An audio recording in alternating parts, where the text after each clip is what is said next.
Hello, friends. We are so glad you're here. Thank you for joining us for tonight's event. What is the science of reading? We're going to dive into that tonight with our gracious hosts.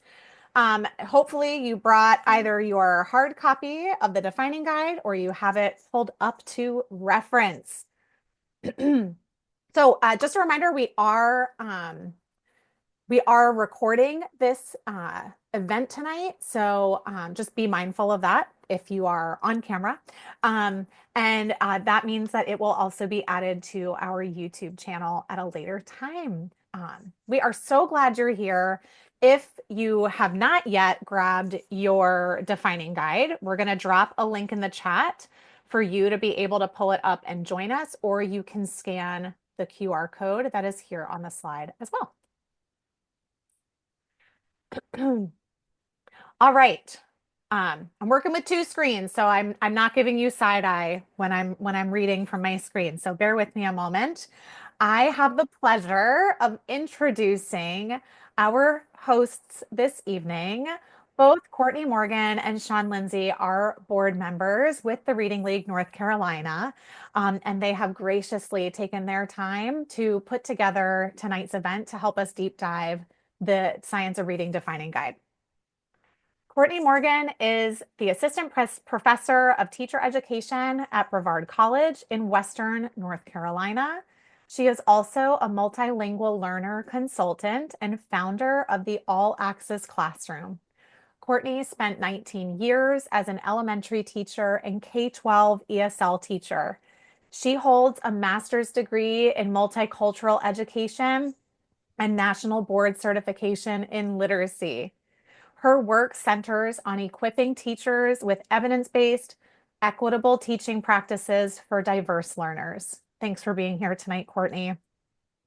Sean Lindsay is based in Charlotte, North Carolina, has 10 years of experience in education, and holds a bachelor's degree in elementary education and Spanish, and a master's degree in K-12 literacy. He has served as an elementary school teacher, an instructional coach, and multi-classroom leader. Before joining Reading Horizons, he worked as an instructional coach for the North Carolina New Teacher Support Program, leading professional development and coaching experiences for K-12 teachers. Sean is passionate about empowering teachers with the tools and strategies they need to provide effective instruction. Y'all are in for a treat tonight. Thank you both for being here and for leading the discussion this evening. Um, the Reading League North Carolina is our host tonight and sponsor. And so we just want to share a little bit about our organization. We are a statewide nonprofit, and our mission is to advance the awareness, understanding, and use of evidence-aligned reading instruction across our state. Our goal is to do that by creating a community of stakeholders who believe in ensuring all children receive equitable literacy instruction. So if you are not already a member of our organization, we invite you to consider joining our organization. Our annual membership donation is $25 annually, and then $15 for university students. At the very least, we invite you to connect with us and make sure that you are on our email list so that you get some of our monthly updates about what we're doing and what other events we are hosting.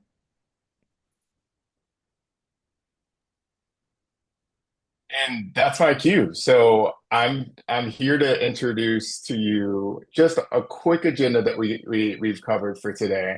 We're going to start off by trying to share a common definition of the science of reading.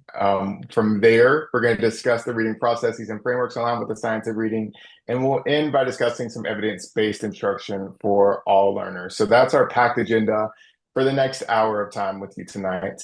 And we're going to start off with your very own Courtney Morgan sharing about a common definition of the science of reading. Courtney?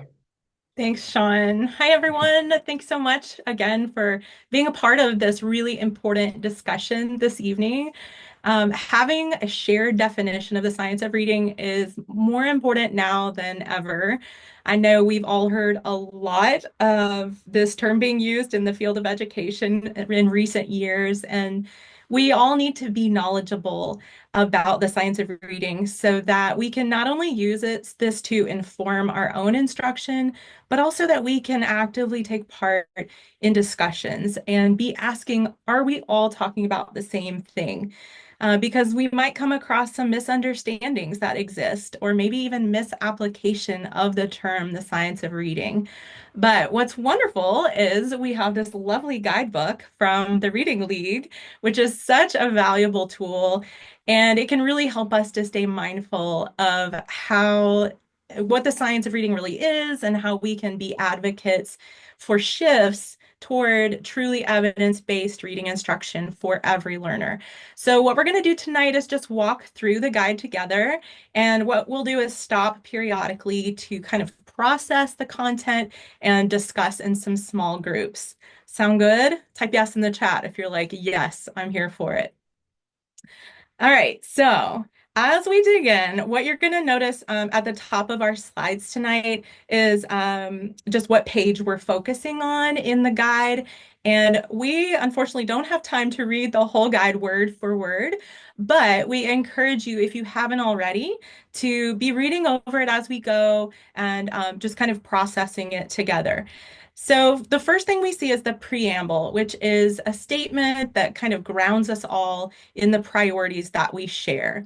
So, in summary, what the preamble states is that literacy is a human right essential for success in our information-rich world, that there is a vast amount of research that's been around for decades and decades that informs evidence-based instructional practices, and we today have a moral imperative to grow together in knowledge and comprehensive application of these best practices.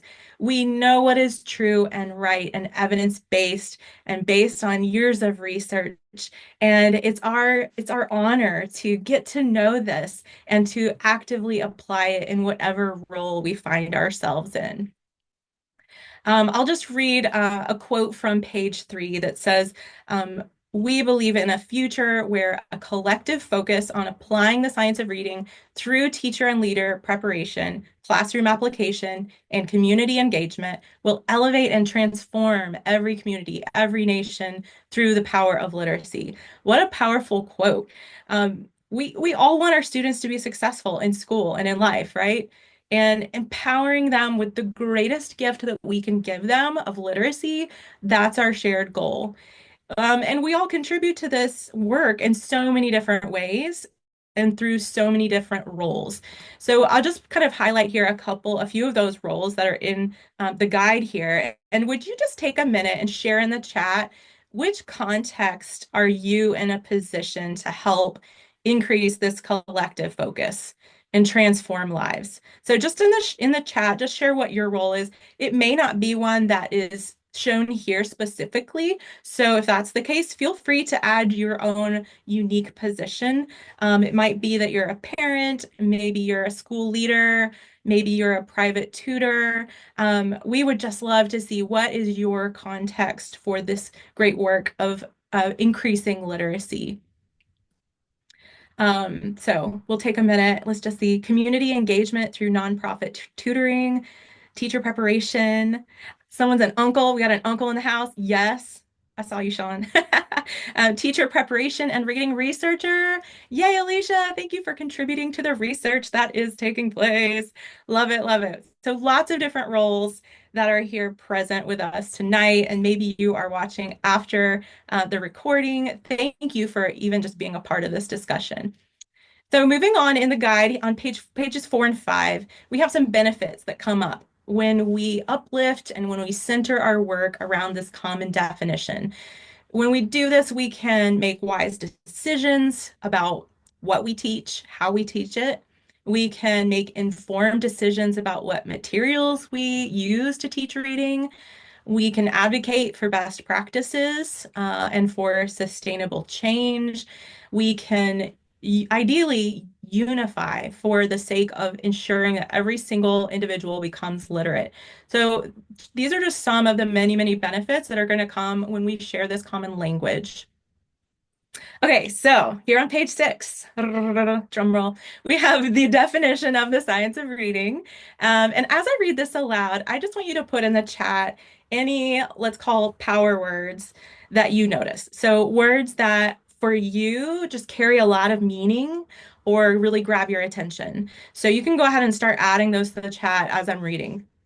The science of reading is a vast interdisciplinary body of scientifically based research about reading and issues related to reading and writing. This research has been conducted over the last 5 decades across the world, and it is derived from thousands of studies conducted in multiple languages. The science of reading has culminated in a preponderance of evidence to inform how proficient reading and writing develop, why some have difficulty, and how we can most effectively assess and teach, and therefore improve student outcomes through prevention of and intervention for reading difficulties. Oh, so beautiful. So let's just take a look at some of your power words. I see proficient, evidence, how and why, prevention and intervention, scientifically based across the world. Yes. Multiple languages. A couple of you pointed that out. Yes. Beautiful. Interdisciplinary. Preponderance. Yes, there's a lot of evidence. I love that they chose that great vocabulary word. Okay, so we have the definition in hand. I also love that the Reading League included this list of all the various fields where the researchers have done work that informs this definition. It's really important that we draw from all these because there's a lot of factors that go into the reading process, right? Um, and I also like this page on page 9 that they included this in the guide because this helps us to, again, enter into those discussions with a discerning lens of some things that the science of reading is not. It's not some ideology or just a philosophy that someone has. It's not a trend or a political agenda. It's definitely not a one size fits all approach. Can I get an amen? It's not a program or curriculum or just one single book that you might get. And it doesn't just focus on one specific component of instruction, like just phonics. Whoa, these are some things, y'all. We gotta preach to the mountaintops because these are things that easily can become misconstrued or misunderstood in our different contexts that we find ourselves. So now that we have this common definition, I want to just really quickly touch on what we mean when we say that the science of reading is a body of scientifically based research. Because I think if we're not researchers, this could be a term that is a little confusing. And the guide really includes a lot on pages 10 and 11. So real quick in a nutshell, I'm just going to share kind of some highlights from these pages.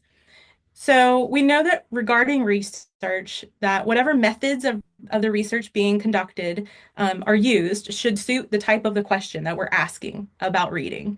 And that if someone is making what we call a causal claim, meaning this being done leads to this happening for students or learners, then that claim needs to be supported by a strong, logical, experimental method. And there's a great chart that I didn't copy paste it because it's got a lot on it, y'all. But what I did is summarize some elements of this great chart that shows what quality scientifically based research is, what it requires, some kind of qualifiers of it. So those three things are it needs to have quality study design. So lots of components that show a clear cause and effect link between the variable, the thing being changed or implemented, and the outcome. It needs a detailed description so that other people can replicate that same study, or so that a group of studies can lead to a generalization, a conclusion being drawn. And ideally, also, a good study would be reviewed by other peers in the field who are independent, who can bring their own expertise and lend some integrity to the research. So I know that's a lot, but these are really important things to be asking, particularly when we are making decisions about our instruction. Okay, so all that being said, we're going to have our first breakout room chat time. Once you get into your breakout groups, which will I think have a facilitator. You'll see when you get in there. And if not, that's absolutely okay. Okay, I'm getting a thumbs up. You'll have a facilitator that will guide you in this.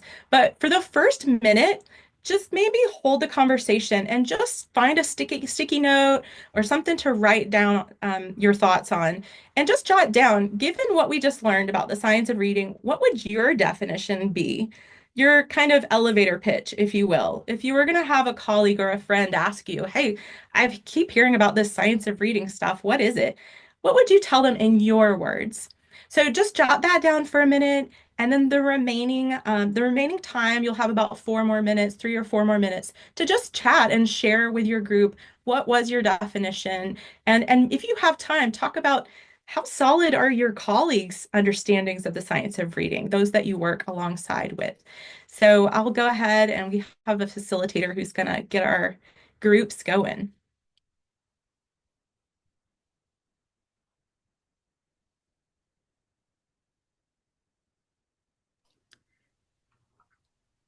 It should Everyone, say, as we're wrapping up, it'll give you a certain amount of time that you have left, and then we'll bring it back to the whole group. yes, and everyone should see the invitation to join their breakout room. So let me know if you're not seeing that.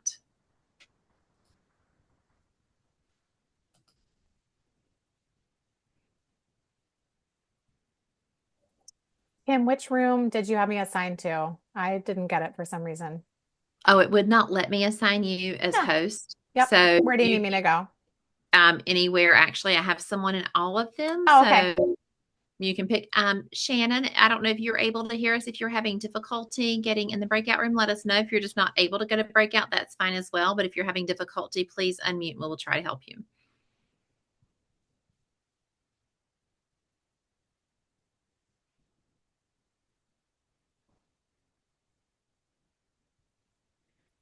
I'm not sure Shannon has sound. Looking at the participant list, it appears that Shannon may not be able to hear us. I can put something in the chat. That's okay. I'm going to pause the recording for a moment while we're in breakouts, and then I'll.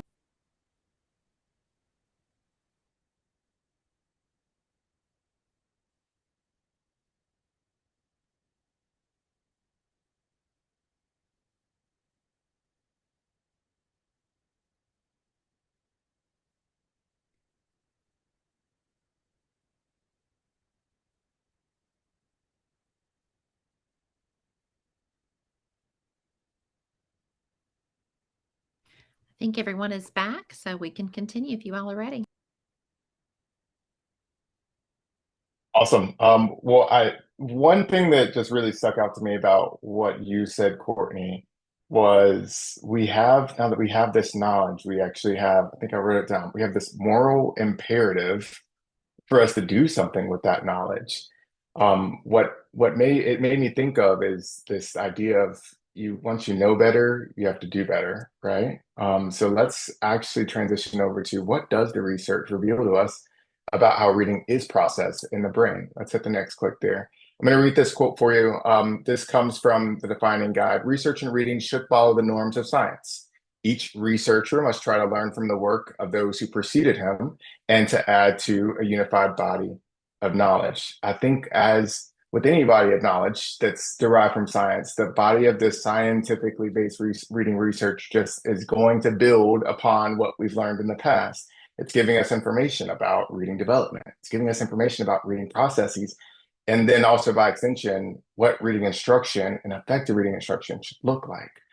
And like I said before, like what we've always done it's not going to get us to where we want to go. So we have to take what we learned and add on to it. I'm training for a 5K right now. If I use that same 5K plan that I used 6 months ago, I'm not going to be as successful. So one thing I always say when we're talking about the science of reading, listen, if you're going to know anything about teaching reading, you have to know something about the brain. So give me a click here, Courtney. The first thing you have to know about the brain is that the brain just is not wired to read. And I know that that's weird for us to say because we are a part of the reading league. But the brain is actually wired for speech. If you've ever been around, babies, children, small children, nieces, nephews, you probably notice that they actually pick up oral language really easily without a lot of explicit instruction. They understand the meaning of words like no or I love you.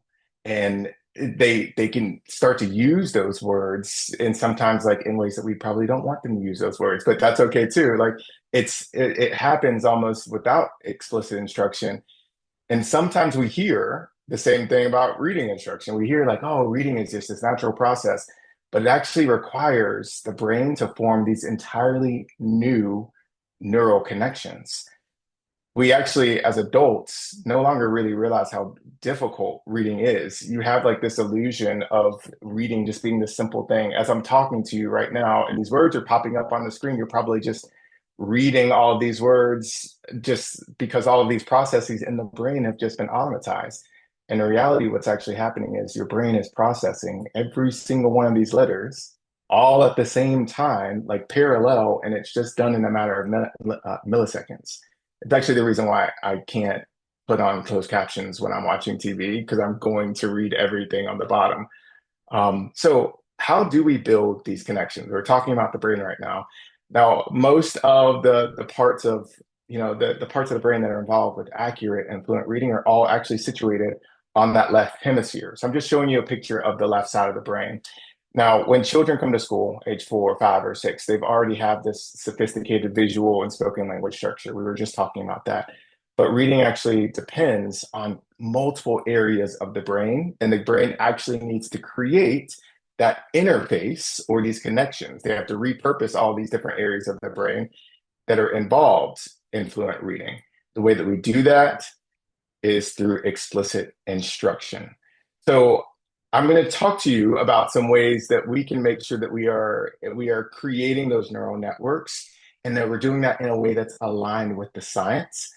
But first, I want to show you a quick video. I'm not going to actually have time to play the video, but I want you to actually watch the video at another point in time.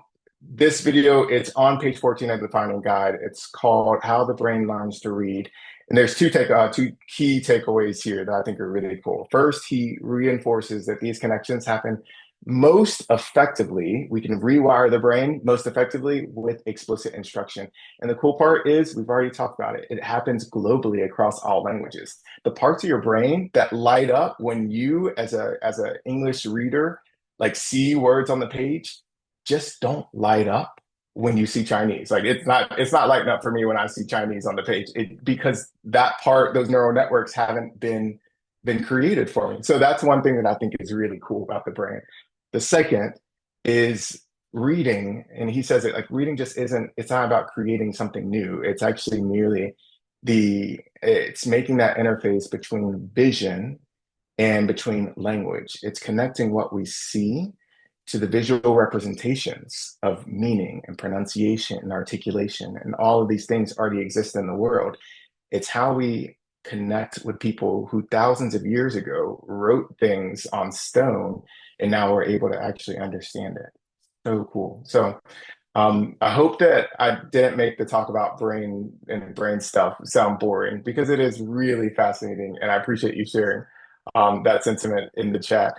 Let's talk about two frameworks that are actually aligned with the science of reading and then what that matters for you. So the first one that I want to talk about is a simple view of reading. If we have any math people in the room, you're going to appreciate this one because this one is a mathematics equation. It teaches us that reading comprehension, RC on this equation, is the product of word recognition, WR, and language comprehension. So let's just pretend, for example, 1 represents full capacity to do something, 0 represents no capacity to do something. If I've got a math person in the room, what is 1 times 1? Can you just type it in the chat for me? What's 1 times 1? Okay, I got some reading people. Okay, great. All right, yeah, 1 times 1 is 1, which means if we have full capacity to read all the words on the page and I understand what those words mean, the vocabulary, I have the background knowledge, when I read to comprehend that text, I'm going to be able to do it. I have full capacity. Still, in the chat, what is 0 times 1? 0 times 1 is 0. I think that's the identity property. Ooh, middle school was a long time ago. No, that's the 1 times 1. Never mind, forget it. So 0, that means that, listen, if we have no amount of skill in one component, it's going to be able to compensate for a lack of skill in another one. So even if I'm reading to my niece and she understands all of the language that I'm reading to her, she understands the story, but she's 3 years old and she can't decode those words on her own. She hasn't learned that. If I hand her over that book and I say, here you go read it, she's not going to be able to read to comprehend it. So that's the simple view of reading, but it's not also meant to show that reading is or learning to read is simplistic. I'm going to show you something else now. Switching over to Scarborough's reading rope, this is another visual metaphor for the development of skills over time, and they're represented by the strands of the rope. So all of these strands, you have your language comprehension strands at the top. That's your background knowledge, your vocabulary, your language structures, your verbal reasoning. All of those need to be taught in a manner that's increasingly strategic. Meanwhile, we have the word recognition strands at the bottom, your phonological awareness, your decoding, your encoding, your sight word recognition. And those must be automatized over time. Just like in the Wizard of Oz, like all roads lead to Oz, all roads here are going to lead to skilled reading. So we need all of those strands of the rope over time in order to lead to skilled reading. So in my work with students and your work with students, I want you to start thinking about like what are some of the instructional practices that are aligned with the science of reading that can support word recognition and can support language comprehension. Let's start off with word recognition. Now, I'm not expecting for you to read all of these, but I just want you to know I'm going to talk over them a bit. This is on page 22, but I didn't make them up. I'm going to share with you sort of my take on all these bullet points. The first on the left is the instructional practices aligned with the science of reading. On the right are the ones not supported by scientific evidence. First bullet, phonemic awareness and letter instruction in the identification of phonemes and how they link to letters. We have to make sure that phonemic awareness and letter instruction, we are explicit about the connection between sounds and that connection, meaning the sound k, that sound k, like as in the word cat, that k can be represented with an uppercase C or a lowercase c. It could also be represented by a K as well, and they have to be explicit about those connections. The second, we have to be also explicit and systematic in how to decode or read words or encode, spell words, including some of those word part analyses as well, meaning syllables or morphemes. So pre, if you see the word pre before a word, for example, in the word preview, like we asked you to preview the instructional, the what is the science of reading defining guide. We asked you to preview that means we asked you to view it ahead of time, and we're hopeful that you got a chance to do that. So full at the end of a word means that you are having this thing or you are full of these. So we have to be explicit about teaching those word parts. And then also lastly, to build those neural networks, you have to have those repeated readings and building that reading accuracy and automaticity over time. Some things that are not aligned with the scientific evidence. Focus on those larger units instead of those individual phonemes. So really start with the phonemes and then move to larger units. We also don't want implicit instruction. Implicit is the opposite of explicit. We want to be very clear and direct about those patterns when we're speaking about word recognition. But implicit instruction or instruction that tells students not to rely on the words that are on the page. For example, like looking at the picture. Like you don't need to look at the picture to tell you what's happening in the story. You can depend on the word to tell you what's happening in the story. And then the third is we don't want to make sure that we're focusing on speed or words per minute over accuracy. Accuracy is king here. Next, let's talk about language comprehension, some practices that you can do there that are aligned with the science. Best practices, read alouds from a variety of complex texts. What's that going to do? It's going to build that background knowledge for students, build that vocabulary. Second thing we should be doing is having more conversations, increase the talk time for students, right? So we should be asking them to explain, ask them to elaborate, ask them to predict, compare, contrast, infer. We should have our students talking more. And then also lastly, just teaching them about the grammatical structures and academic vocabulary.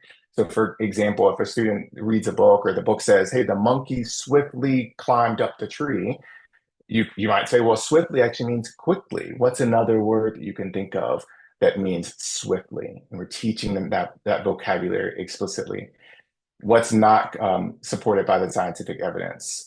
Read alouds from level text that students should be reading that are already maybe on their level. We should be using that time to expose them, if we're reading to them, exposing the more challenging text that they wouldn't be able to access on their own. And lastly, just everything that we do. And you've heard me say the E word a lot. everything we do must be done with intention. It has to be strategic. We should be teaching things explicitly, whether it be with word recognition or with language comprehension. So that said, we're going to head off into another breakout room. And in that breakout room, I want you to think about your context again. Think about what components of the reading process might need your increased emphasis. Should we be focused more on word recognition or language comprehension? And what could you do there? And then also maybe fill in the blank. At first, I thought, but now I know blank.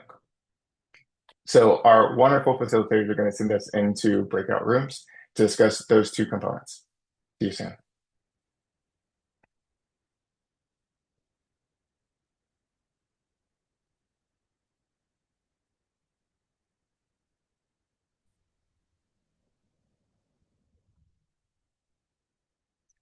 Welcome back, everyone. I hope you had some great discussion time. And Sean, thank you so much for sharing with us all of the complex components that go into reading and the reading brain. And it's a lot, isn't it? For those of us who have taken a course or studied this extensively, we can speak to how much time and kind of repetition it takes to really get a strong hold on this. So if that is overwhelming to you, if this is your first introduction to the science of reading, please know that you by no means need to be an expert about all of this at once. We're kind of packing a lot into the session today with the hope that if you're new to this, that it will spark an interest in you to pursue more learning. And we'll share some resources with you at the end for ways that you can pursue that in your own professional growth and development. But all of that now that we know all of those components that go into the science of reading, our final main segment of our session tonight, we're going to talk about how do we apply the science of reading to our work with students, with learners, to ensure that we're teaching them effectively. How do we know if we have a certain student in front of us, what to focus on, what to emphasize? How do we know and identify exactly what their difficulty is if they are having difficulty reading or not showing a lot of growth in their reading? So we'll talk briefly about that tonight. Um, so there's definitely a system. When we say systematic instruction, I'm just going to kind of skim the surface of what this can look like for learners in any setting. So the first thing that we do is try to recognize patterns. We do this by performing different assessments, which there's a broad array of different types of assessments that are very targeted to the different skills that comprise reading. And what we can look for are patterns that might indicate that there are needs in specific areas, such as word recognition or language comprehension skills. And what that does for us, the benefit is it gives us so much rich insight into the root of their reading difficulties. And then from there, it helps us to really hone in on a specific focus for our instruction and for intervention. And all of this is throughout the process being informed by data, by universal screening data that we give to all of our learners that we work with, and also diagnostic assessment data that can help to give us even more of a pinpointed, direct view at what specifically the issues may be. That's why we call them diagnostic, right? Now, this graph that's on, or this diagram that's on page 21 is another kind of reminder that in order for effective reading to take place, as Sean said in his session, our reader needs to have strong language comprehension and word recognition. That if one of those components is weak, that effective reading, skilled reading cannot take place. So this graphic is really showing us that as we're looking at each individual learner, our goal as teachers, as educators, as instructors, as tutors is to be investigators, is to show our care for each individual student in front of us, in that we care enough to want to look under the hood, so to speak, to investigate and find out how we can support them individually. And really, the way that this happens is through what we call a multi-tiered system of support, or MTSS. If you're new to this, this is basically a framework for how we can improve reading outcomes through prevention and intervention. And in the school setting, it's typically a school-wide framework that every educator in the school is involved in, every specialist, every teacher, working together collaboratively to problem solve and to implement effective instruction. Again, that's evidence-based. And it really involves targeting instruction to the student's needs based on, again, that data and what the data is showing us, letting the data lead us.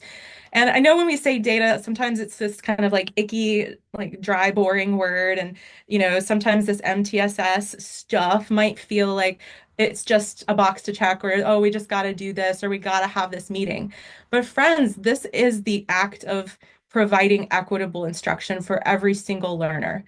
It really is, as Stephanie says, Stephanie Stoller, it's the heart of a school-wide literacy improvement approach. I love that she used the word heart because that's really what drives us in doing all of this good work. So the way that the MTSS framework can be understood is through this commonly viewed graphic that we call the three tiers of MTSS. So the basic idea being that all learners within a classroom are receiving what we call universal or tier one instruction that is um, differentiated and kind of made equitable for all of the learners in the group. And again, evidence-based, research-based quality instruction. And within that group, if we're providing quality tier one instruction, there may be some students, 10 to 15%, that need, we'll say, another dose of the same instruction, taught with intensity or greater repetition so that they can have that additional support to be successful in whatever's being learned in the tier one setting. And beyond that, we might have students that need even more intensive support that we designate as receiving tier three instruction with typically a specialist that can provide that. So that's kind of a very brief overview of how MTSS works. If you're a teacher in North or South Carolina or other states that involve the MTSS framework, then you're already quite familiar with this. But it is, again, just a system that we can all use to have some common language and ideally identify the needs early. So in this, the emphasis first has to be on again, providing the evidence-based universal core instruction for all. So if we're seeing a lot of students that are being designated as tier two and tier three learners, one of the first things we can look at is the quality of our tier one instruction. Are there some things that we can shift or correct or shore up in that setting, in that context, so that all the readers, all the learners in that group are being given the instruction that they need. And the ultimate goal is to identify students that are at risk of struggling with literacy as early as possible and to immediately provide the intervention that is needed, that we're responsive to the data, that we don't just give students time to pick it up or extra time for various reasons, but that we're really intensively looking at the data and providing students with what they need. I also kind of want to address what's on page 24 and 25 of the guide, which is looking at linguistically diverse students. So this might be multilingual learners or English learners, or also students that have different English language variations. And research shows us that these students also benefit from practices derived from the science of reading. It applies to them just as much as English speaking peers because their brain needs to similarly have the phonological and phonemic awareness.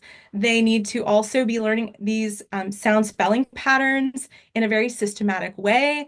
And they also need language comprehension skills. So these are not students to be exempt from science of reading based practices. However, as educators of these linguistically diverse students, we want to maintain some unique focus on some areas of reading that they might need some additional support in. For multilingual learners, that is specifically building up their oral language development and also their background knowledge of the content that they are reading about. That's going to be supportive of their overall comprehension. We know how crucial oral language and background knowledge are for overall reading comprehension, and especially how support is needed for those particular learners. Claude Goldenberg has a quote that they included in the guide that says both English literacy and English oral language proficiency must be priorities if these students are to have adequate and equitable opportunities for success in school and beyond. So basically, if we want these learners to increase in their reading proficiency, then it makes sense that we are also including them in the same comprehensive reading instruction that their peers are getting because they need all of those skills to be proficient readers. So to effectively address both of these needs for multilingual learners in particular, the oral language component and the literacy component, what we need is for gen ed teachers to collaborate with multilingual learner teachers and literacy specialists to put their heads together and collaborate so that all of the components of multilingual learner students' language and literacy growth are being nurtured in a planned and systematic way. So if an ML needs specific supports, they need to also be included in the MTSS process. It's also important that the designated English language development instruction is not compromised for those students who qualify for it. And ideally, that it's being taught by teachers who are equipped to weave together literacy support into their language lessons and maximize those learning opportunities. And then also, we want to make sure that our ML's existing language assets can be identified and activated to accelerate language and literacy growth. We know that these are huge assets that they bring to the table. And of course, we want all expert voices to contribute to problem solving and providing quality support for ML success. So I'll wrap up this final segment. Oh, I mentioned too, I think you saw that the Reading League has put together a wonderful resource that's called the Compass that has wonderful information more about particularly emergent bilingual students or multilingual learners related to literacy. So you saw that in the previous slide, and we'll put that in the chat too if you didn't grab it, because that has a lot more extensive information specifically about multilingual learners. And Lord knows I could talk about it all day because that's what I'm passionate about, but we'll move on. So I have one more slide here and then we'll do our final breakout rooms. So I'll wrap up this segment with this final encouragement that we recognize that the science of reading is what gives structure to our literacy lessons. And at the same time, we are mindful that it's only going to be effective if we're continuously responsive to the research that informs how children learn. So we can maintain alignment with the science of reading while also promoting joyful learning environments and interaction and knowledge building and cultural responsiveness, all these things that we know are just best practices for learning and best for kids, to give brain breaks when we need to let kids turn and talk when we need to. All of these things we can weave into our reading instruction. And as Anita Archer states, learning is not a spectator sport. All of these processes should be things that our students are actively involved in, that they're given agency, that they're able to dive into some rich, higher order thinking opportunities and questioning and all the goodness that we love as teachers. We don't have to sacrifice all of these things when we take on the science of reading, right? Okay, so those things being shared, our final breakout conversation, is a little bit more broad. So we're going to give you the opportunity to just share with your group one shift in your understanding from what we've covered so far tonight, or one key takeaway. It could be from this segment that I've just shared, or just something from everything that has been shared tonight. So as you enter your groups, maybe be thinking about for yourself personally, one thing that you would like to share with your group. Courtney, is it okay? I lowered the breakout rooms to 4 minutes this time, just in the interest of Certainly, time. yes. Okay, okay, great. Opening those now.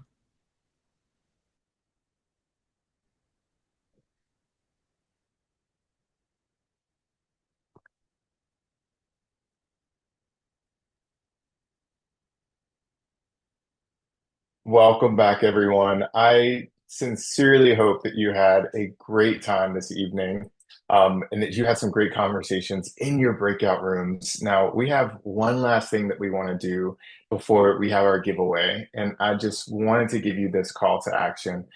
I'm going to steal these words from Courtney Morgan, and Courtney shared this with when we were playing this. She said, "Community is this fuel, knowing that our voice is not one lone voice, knowing that others are here alongside you, working alongside you on this journey."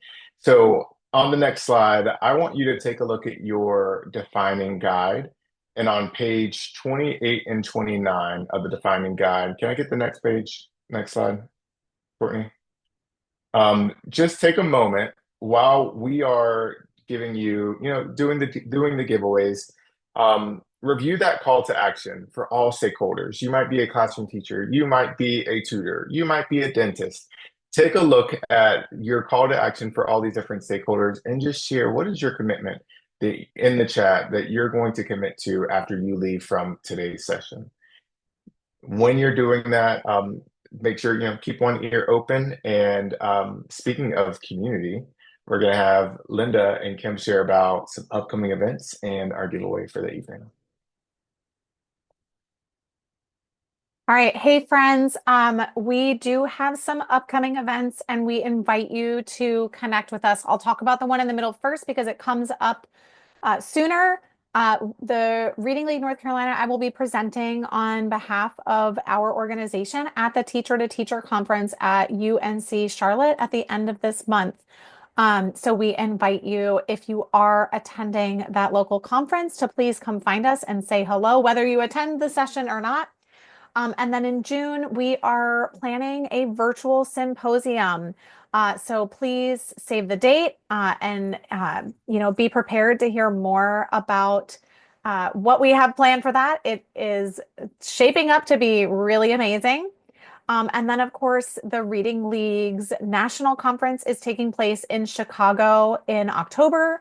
And we will have board members attending that. And so we invite you to remember that the early bird registration ends April 1st. So if you've been considering it, certainly grab their paper to convince your boss to send you there if you need help finding your way to Chicago.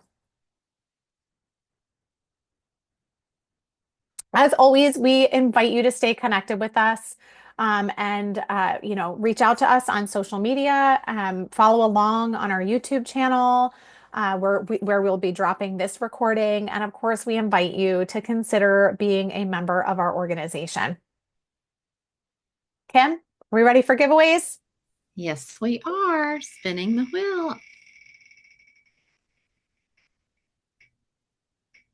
Okay, first giveaway is Laura, and it's Jacobsma Opta. I'm not sure if I pronounced that correctly, so I apologize if I butchered that, but that is our first one. And Kim, what are we giving away? 3 hard copies of the Defining Guide. That's right. Coming your way, friends. Okay, the next one goes to, I think it's Felicia Orr. So Felicia, Awesome. congratulations. Congratulations. And then the last one, spinning the wheel one more time. The last one is going to Stacy Wood. Yay! All right, y'all. I will be connecting with you to get you your copy of the Defining Guide, which comes in a beautiful purple pamphlet that it's actually like very bag and purse friendly. You can just carry it with you wherever you go so that you can just whip it out and be like, hey, have you ever heard of the science of reading? It's perfect to support that call to action. Linda, can I ask a quick question? This Of is Laura. course. Hi. I'm the winner of that book. But Yay, Laura. I want to make sure that you all understand.